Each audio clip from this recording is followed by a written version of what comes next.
ಚಿಕ್ಕಬಳ್ಳಾಪುರಕ್ಕೆ ಸಾಕಷ್ಟು ಜನ ಆಕಾಂಕ್ಷಿಗಳು ಕೂಡ ಇದ್ರು, ಒಂದಷ್ಟು ವಿರೋಧ ಕೂಡ ವ್ಯಕ್ತ, ಅವರೆಲ್ಲರನ್ನು ವಿಶ್ವಾಸಕ್ಕೆ ತೆಗೆದುಕೊಂಡಂತ ಕೆಲಸವನ್ನ ಮಾಡ್ತಾರೆ ಸುಧಾಕರ್ ಅವರು. ಖಂಡಿತವಾಗಿಯೂ ಇವತ್ತೆಲ್ಲ ಕೂಡ ಅವರೇನು ಹೊರಗಿನವರಲ್ವಲ್ಲ, ನಮ್ಮ ಪಕ್ಷದ ಹಿರಿಯ ಮುಖಂಡರುಗಳು. ಇವತ್ತು ವಿಶೇಷವಾಗಿ ಮಾನ್ಯ ವಿಶ್ವನಾಥ್ರವರು ನಮ್ಮ ಯಲಹಂಕ ಕ್ಷೇತ್ರದ ಶಾಸಕ ಮಿತ್ರರು, ಸಹೋದರ ಸಮಾನರಾಗಿರುವಂಥವರು. ಅವರ ಸುಪುತ್ರರಿಗೆ ಒಂದು ಸೀಟನ್ನು, ಒಂದು ಅವಕಾಶವನ್ನು ಕೊಡಲಿಕ್ಕೆ ಅವರು ಪ್ರಯತ್ನವನ್ನು ಮಾಡಿದ್ದಾರೆ. ಅದು ತಪ್ಪು ಅಂತ ಹೇಳಲಿಕ್ಕಾಗಲ್ಲ. ಅವರು ಕೂಡ ವಿದ್ಯಾವಂತರು ಅನ್ನೋ ಕಾರಣಕ್ಕೋ, ಯುವಕರಿದ್ದಾರೆ ಅನ್ನೋ ಕಾರಣಕ್ಕೋ ಅವರು ಕೇಳಿದ್ದಾರೆ. ಕೇಳಿದ್ರಲ್ಲಿ ತಪ್ಪೇನಿಲ್ಲ. ಹಾಗಾಗಿ ಎಲ್ಲವನ್ನೂ ಕೂಡ ಅಳೆದು ಇವತ್ತು ನಮ್ಮ ಪಕ್ಷದ ವರಿಷ್ಠರು ಒಂದು ತೀರ್ಮಾನ ತೆಗೆದುಕೊಂಡಿದ್ದಾರೆ.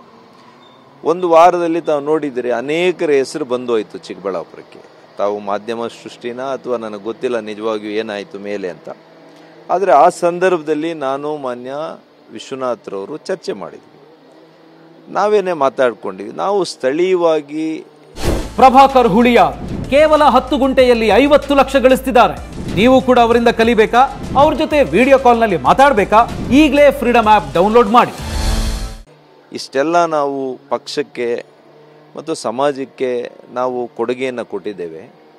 ಕೊಟ್ಟರೆ ಸ್ಥಳೀಯವಾಗಿ ನಮ್ಮಿಬ್ಬರಲ್ಲಿ ಒಬ್ಬರಿಗೆ ಕೊಡಬೇಕಾಗ್ತದೆ. ಹೊರಗಿನವ್ರಿಗೆ ಕೊಡುವಂಥದ್ದು ಬೇಡ.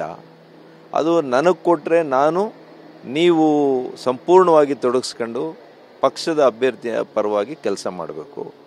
ತಮಗೆ ಅಥವಾ ತಮ್ಮ ಪುತ್ರರಿಗೆ ಸಿಕ್ಕಿದರೆ ನಾನು ಪ್ರಾಮಾಣಿಕವಾಗಿ ಚಿಕ್ಕಬಳ್ಳಾಪುರ ಕ್ಷೇತ್ರದಲ್ಲಿ ನಿಮ್ಮ ಪರವಾಗಿ ನಾನು ಮತಯಾಚನೆ ಮಾಡ್ತೇನೆ, ಲೀಡನ್ನು ತಂದು ಕೊಡ್ತೇನೆ ಅನ್ನೋ ಮಾತನ್ನು ನಾನು ಅವರಿಗೆ ಹೇಳಿದ್ದೆ. ಹಾಗಾಗಿ ಇವತ್ತು ನನಗೆ ಅವಕಾಶ ಬಂದಿರೋದ್ರಿಂದ ನಾನು ಇವತ್ತು ಅವ್ರ ಸಮಯ ಕೊಟ್ಟಾಗ ನಾನು ಅವ್ರ ಮನೆಗೆ ಹೋಗ್ತೇನೆ. ಅವ್ರ ಮನೆಗೆ ಹೋಗಿ ಅವರಿಗೆ ಮನವಿಯನ್ನು ಮಾಡಿ ನಾವೆಲ್ಲ ಕೂಡ ಸೇರಿ ಇವತ್ತು ಕಾಂಗ್ರೆಸ್ಸನ್ನು ಸೋಲಿಸಬೇಕಾಗಿದೆ. ಮಾನ್ಯ ನರೇಂದ್ರ ಮೋದಿಯವರನ್ನು ಮತ್ತೆ ಪ್ರಧಾನಿಯನ್ನು ಮಾಡಬೇಕಾಗಿದೆ.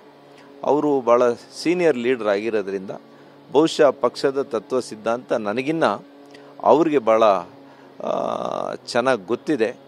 ಅವರು ಪಕ್ಷದ ನಿಷ್ಠರಾಗಿ ಒಂದು ಮೇಲ್ಪಂಕ್ತಿಯನ್ನು ಹಾಕಿಕೊಡ್ತಾರೆ ಮತ್ತು ಇತರರಿಗೆ ನೋಡುವಂಥ ಜನರಿಗೆ ಕೂಡ ನನ್ನನ್ನು ಕೂಡ ಸೇರಿ ಇವತ್ತು ಒಂದು ಮೇಲ್ಪಂಕ್ತಿಯನ್ನು ಒಂದು ಮಾದರಿಯಾಗಿ ನಡ್ಕೊಳ್ತಾರೆ ಅಂತ ನಾನು ಭಾವಿಸಿದ್ದೇನೆ.